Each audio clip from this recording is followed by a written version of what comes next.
আজকে দেখো আমি তোমাদের ব্যাকরণ নিয়ে এসেছি। ক্লাস 9-এর তোমাদের যে 3টে চ্যাপ্টার, তার মধ্যে প্রথম চ্যাপ্টার হলো ধ্বনি ও ধ্বনি পরিবর্তন আর সন্ধি। তো ধ্বনি আর ধ্বনি পরিবর্তনের এই চ্যাপ্টার আমি প্রথম শুরু করছি, তাই আজকে আমি শুধু তোমাদেরকে ধ্বনি আর বর্ণ নিয়েই বোঝাবো। তো যদি তোমাদের ভিডিওটি ভালো লাগে অবশ্যই লাইক করবে, কমেন্ট করবে এবং সাবস্ক্রাইব করবে। দেখো, ধ্বনি কাকে বলে? আমরা যে কোনো বই আমরা লিখিত সংজ্ঞা পেয়ে যেতেই পারি, কিন্তু আমরা যদি একবার বুঝে নিই তাহলে আমাদের আর মন থেকে যাবে না এবং আমরা বোঝা থেকেই ধ্বনিবর্ণটা লিখতে পারবো। ধ্বনিবর্ণ আলাদাভাবে মুখস্থের কোনো বিষয় নেই। ধ্বনি আর বর্ণ যদি আমরা একবার বুঝে নিই তাহলে সেটা আমরা যেভাবেই পরীক্ষায় আসুক না কেন সেটা আমরা লিখতে পারবো। তো প্রথমেই দেখো, ধ্বনি আর বর্ণ কাকে বলে। তো আমি তোমাদেরকে প্রথমে ধ্বনি আর বর্ণের পার্থক্য লিখেছি তোমাদের জন্য। বোর্ড নেই বলে আমি বোর্ড ওয়ার্ক করতে পারছি না, তাই তোমাদেরকে আমি লিখে বোঝাচ্ছি। তবুও তোমরা আমার মুখের কথাটাকে ভালো করে শুনবে। ধ্বনি কাকে বলে, বর্ণ কাকে বলে, এই সংজ্ঞা দিয়ে আমি পার্থক্য শুরু করি, তাই আমি এই সংজ্ঞাটা আলাদাভাবে উপরে লিখিনি। তো ধ্বনি কাকে বলে, আমি সংজ্ঞা যাই লিখি না কেন, ধ্বনি কাকে বলে তোমাদেরকে বুঝতে হবে। এই যে আমরা অনর্গল কথা বলছি বা আমাদের যে মুখের ভাষা, সেই ভাষার ক্ষুদ্রতম একক হলো ধ্বনি। আমরা যে ভাষায় কথা বলি, নিজ নিজ ভাষা, সেই ভাষার সবচেয়ে ক্ষুদ্রতম একককে বলা হয় ধ্বনি।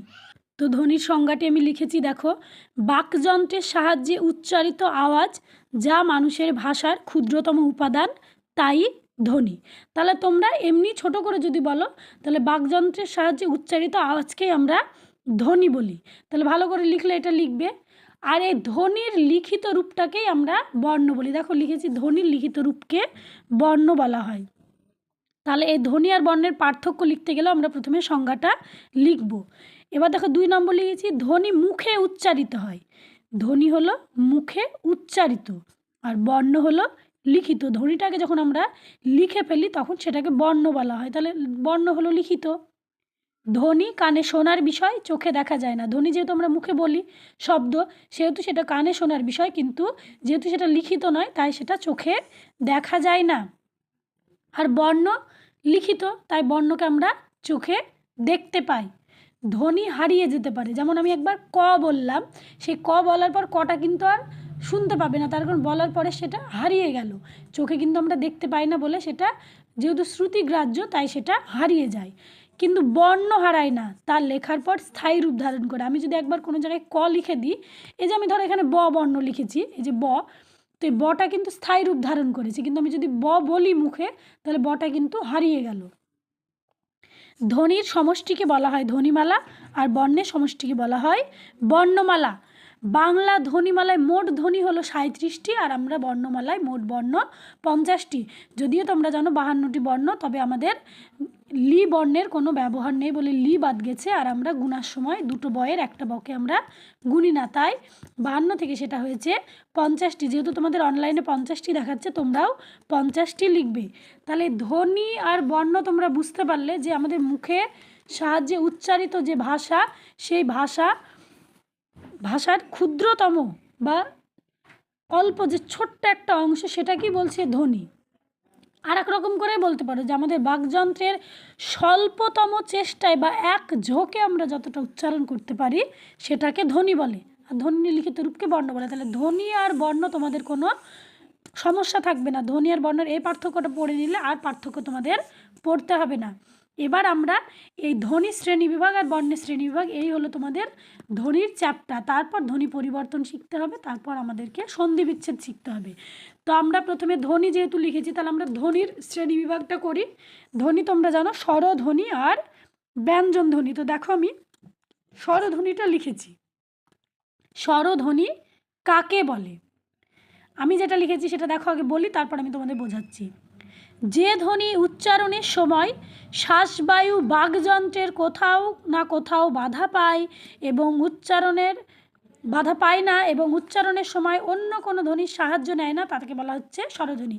তো আমি স্বরধ্বনি বোঝানোর আগে তোমাদেরকে একটা কথা বলি, যে এই যে এখানে আমি লিখেছিলাম ধ্বনি বলার আগে যে বাকযন্ত্রের সাহায্যে উচ্চারিত আওয়াজ। তো তোমাদের মনে এরকম প্রশ্ন হতে পারে যে বাকযন্ত্রটা আবার কী। বাক যোগ যোগ যন্ত্র থেকে হয়েছে বাকযন্ত্র। তো এই বাকযন্ত্র হলো, বাক মানে হলো কথা, তো কথা বলার যন্ত্রকেই বলা হয় বাকযন্ত্র। তাহলে বাকযন্ত্র কোনগুলো? আমরা কথা বলি কিসের সাহায্যে? আমরা মুখে কথা বলি, তাই না? আমরা হাত দিয়ে তো কথা বলি না, তাহলে মুখ দিয়ে কথা বলি। তাহলে মুখের সঙ্গে সঙ্গে কী রিলেটেড কথা বলার জন্যে, সেগুলোই বাকযন্ত্র। তাহলে বাকযন্ত্র হলো ঠোঁট, জিভ, দাঁত, তালু, মূর্ধা, হ্যাঁ, এগুলো নাসিক্য বা নাক, এগুলো হলো আমাদের বাকযন্ত্র। হয়তো তোমরা বলবে নাকের সাহায্যে আবার আমরা কীভাবে কথা বলি। তোমরা দেখবে যে আমরা বিভিন্ন কিছু কিছু ধ্বনি বা বর্ণ আছে যেগুলো আমরা বলার সময় যদি আমাদের নাক দিয়ে শ্বাসবায়ুটা না বেরোয়, তাহলে আমরা কিন্তু সেই বর্ণগুলো উচ্চারণ করতে পারি না। হ্যাঁ, সেইগুলোর জন্যে নাকও ব্যবহৃত হয়। তাহলে আমাদের কণ্ঠ, তালু, মূর্ধা, দন্ত, ওষ্ঠ এগুলো হচ্ছে আমাদের বাকযন্ত্র। তাই এখানে বলা হয়েছে যে স্বরধ্বনি কাকে বলে? যে ধ্বনি উচ্চারণ করতে গেলে শ্বাসবায়ু, এই যে আমরা কথা বলার সঙ্গে সঙ্গে শ্বাসটা বেরিয়ে যায়, সেই শ্বাসবায়ু বাকযন্ত্রের কোথাও বাধা পাবে না এবং উচ্চারণের সময় অন্য কোনো ধ্বনির সাহায্য নেয় না, তাদেরকেই বলছে স্বরধ্বনি। তাহলে যদি আমি ব্যঞ্জন ধ্বনি বলি, তাহলে সেম একই উল্টো বলতে হবে, যে ধ্বনি উচ্চারণের সময় শ্বাসবায়ু, আমি এখানে লিখিনি, দেখো ব্যঞ্জন ধ্বনি কতটা লিখেছি কিন্তু কাকে বলে লিখিনি। তোমরা যদি এটা বুঝতে পারো তাহলে এটা অটোমেটিক লিখতে পারবে, যে ধ্বনি উচ্চারণের সময় বাকযন্ত্রে শ্বাসবায়ু কোথাও না কোথায় বাধা পায় এবং উচ্চারণের সময় স্বরধ্বনির সাহায্য নেয়। এই স্বরধ্বনি কিন্তু কারো সাহায্য নেয়নি, কিন্তু এই ব্যঞ্জন ধ্বনি উচ্চারণ করতে গেলে স্বরধ্বনির সাহায্য লাগবে। যেমন দেখো আমরা উচ্চারণ করতে গেলে আমাদের দুটো ঠোঁট স্পর্শ করে না, বললাম, সে কিন্তু অন্য কোনো ধ্বনির সাহায্য নিল না। কিন্তু যদি এই ব্যঞ্জন ধ্বনি ক বলতে যাই, তো দেখো আমরা কয়ের সঙ্গে একটা উচ্চারণ করব, ক ক, সেই কয়ের সঙ্গে আমাদের উচ্চারণ হচ্ছে, অর্থাৎ স্বরধ্বনির সাহায্য নিচ্ছে। তাহলে ব্যঞ্জন ধ্বনি কাকে বলে? দেখো আমি পরিষ্কার করে লিখেছি, এটারই বিপরীত হচ্ছে ব্যঞ্জন ধ্বনি। তাহলে স্বরধ্বনি কাকে বলে, ব্যঞ্জন ধ্বনি কাকে বলে হয়ে গেল। এবার দেখো ব্যঞ্জন ধ্বনি, এই ব্যঞ্জন ধ্বনির বৈশিষ্ট্য আছে, আমরা এই সংজ্ঞা থেকে আমরা বৈশিষ্ট্যগুলো বের করতে পারবো। কি বৈশিষ্ট্য? তাহলে এই স্বরধ্বনি উচ্চারণের সময় শ্বাসবায়ু কোথাও বাধা পায় না, হয়ে গেল একটা তার বৈশিষ্ট্য। দ্বিতীয় বৈশিষ্ট্য হলো অন্য কোনো ধ্বনির সাহায্য ছাড়াই উচ্চারিত হয়, এই যে অন্য কোনো ধ্বনির সাহায্য ছাড়াই উচ্চারিত হয়। আর উচ্চারণে আরেকটা আমি বৈশিষ্ট্য বলি, যে উচ্চারণের সময় আমাদের কণ্ঠের ভেতর একটা মৃদু কম্পনের সৃষ্টি হয়, তাই এই স্বরধ্বনিগুলোকে সঘোষ ধ্বনি বলা হয়, বা সঘোষ ধ্বনি, হালকা একটা মৃদু কম্পনের সৃষ্টি হয়, তাই সেটাকে বলা হয় স্বরধ্বনি। সেম এরকম আমরা ব্যঞ্জন ধ্বনির বৈশিষ্ট্য বলতে পারবো, যে উচ্চারণের সময় বাকযন্ত্রে কোথাও না কোথাও শ্বাসবায়ু বাধা পায়, উচ্চারণের সময় অন্য কোনো ধ্বনির সাহায্য নেয়। তাহলে এইভাবে আমরা দুটোর পার্থক্য আমরা করতে পারবো। এবার স্বরধ্বনির দেখো এই শ্রেণীবিভাগগুলো আমি আজকে তোমাদের বোঝাবো না। শ্রেণীবিভাগ দুই ধরনের হবে। হ্যাঁ, স্বরধ্বনির শ্রেণীবিভাগ করতে গেলে আমরা শ্বাসবায়ুর গতিপথ অর্থাৎ গঠনগত ভাগ করতে পারবো, আর একটা উচ্চারণের সময় অনুযায়ী ভাগ করতে পারবো। তাই এই দুই ভাগের আবার অনেকগুলো ভাগ আছে, সেই ভাগ নিয়ে একদিন আমি আলাদা ভিডিও করব। সেই দিন আমি স্বরধ্বনির ভাগ, স্বরবর্ণের ভাগ বোঝাবো, আবার ব্যঞ্জন ধ্বনির ভাগ, ব্যঞ্জন বর্ণের ভাগ আমি বোঝাবো। আজকে আমি কয়েকটা এমনি পয়েন্ট লিখে রেখেছি, সেগুলো দেখো।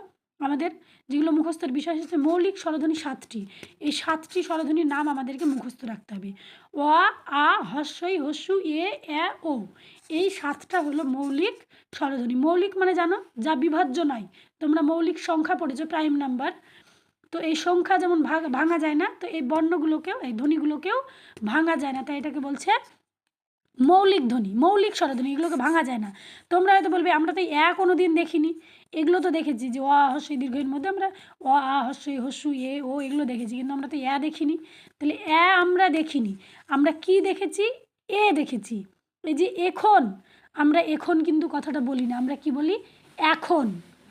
উচ্চারণ করি এখন, কিন্তু লিখি এখন। এগুলো এই জন্যে আমরা এই এটা ব্যবহার করে থাকি। নির্দিষ্ট কোনো রূপ নেই, কিন্তু আমরা রূপ দিয়েই উচ্চারণ করি। আর একটা যৌগিক স্বরধ্বনি আছে। যৌগিক স্বরধ্বনি কি? তারপরে দীর্ঘই, ওই দীর্ঘই, এগুলো হচ্ছে যৌগিক স্বরধ্বনি। কেন যৌগিক স্বরধ্বনি জানো? তার মধ্যে দুটো স্বরধ্বনি লুকিয়ে আছে। যেমন ওই শব্দটা যদি বলি, আমি তোমাদেরকে লিখিয়ে দেখাচ্ছি, দেখো। এই যে আমি যদি ওই লিখি, তাহলে এটার মধ্যে দুটো লুকিয়ে আছে, ও যোগ হস্যই, ওই।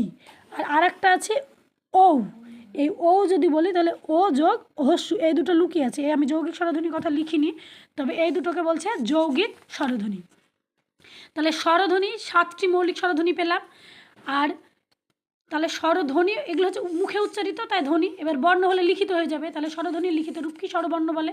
স্বরবর্ণ আমাদের 11টি, 12টি ছিল, লি বাদ দিয়ে আমাদের 11টি। লি কোনটা কোনটা দেখো, অ আ হস্যই দীর্ঘই হস্যু দীর্ঘ রি এ ওই ও ও।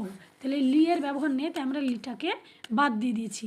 ওই রকমই সেম ব্যঞ্জন ধ্বনির লিখিত রূপকে ব্যঞ্জন বর্ণ বলে। আমাদের ব্যঞ্জন বর্ণ হলো 39টি। তাহলে এই 39টি আর এই 11টি টোটাল দেখবে 50টি হয়ে যাচ্ছে। আর এই 30টি আর এই 7টি মিলে যেখানে 37টি হয়ে যাচ্ছে, যে বাংলা ধ্বনিমালায় মোট ধ্বনির সংখ্যা হলো 37টি। তাহলে এই স্বরধ্বনির যেমন আমি ওই গঠনগত আর উচ্চারণের সময় নিয়ে বললাম, হ্যাঁ, ওই রকম ব্যঞ্জনধ্বনিরও ভাগ আছে, যে উচ্চারণের স্থান অনুযায়ী বা প্রকৃতি অনুযায়ী ভাগ আছে। তো আমি একদিন স্বরধ্বনি আর ব্যঞ্জনধ্বনির ভাগ নিয়ে তোমাদের আমি দ্বিতীয় ভিডিওটা বানাবো। তোমরা এই ভিডিওটি ভালো লাগলে লাইক করবে, সাবস্ক্রাইব করবে, এবং সাবস্ক্রাইব করে যদি রাখো তাহলে তোমরা পরবর্তী ভিডিওটা পেয়ে যাবে।